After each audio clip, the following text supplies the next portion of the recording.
Magandang araw mga Lods. Change oil muna tayo. Car maintenance. Medyo mahaba ng tinakbo. So kailangan natin mag change oil. So bali dito natin tinira yan sa ginagawa nating Wasing muna tayo. talyer. Siguro malinis. So ginamitan ko muna yan ng ordinary oil para pang washing bago natin i-change oil. So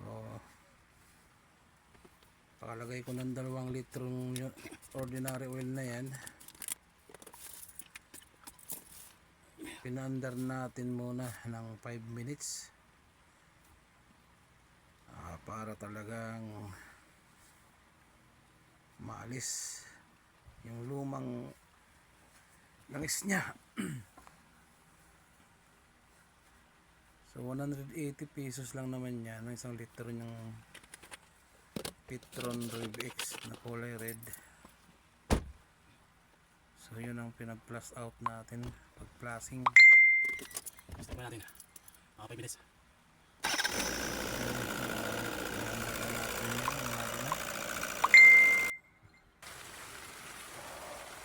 So gumamit pala tayo ng oil filter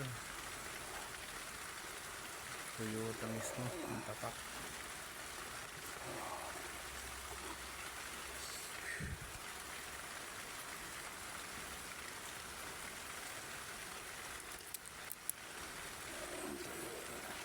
So pwede naman kahit ibang tatak o gawa ng oil filter. So sa akin kasi yan yung ginagamit ko, yung mismo gawa ng Toyota. So yan mga lods, na plus out ko na yung lumang langis. So gamit ko ay Rev X na kulay blue. Bali 7 liters ang laman niyang makina ng high ace. So bali 8 liters yan na bili ko.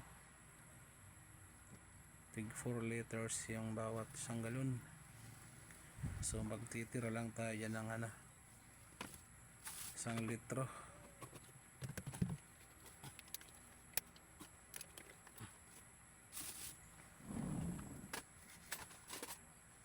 Sa pag-change oil naman mga lods, simple lang, kaso lang medyo mahirap lang kasi dudukot ka doon sa ilalim. Tatanggalin mo yung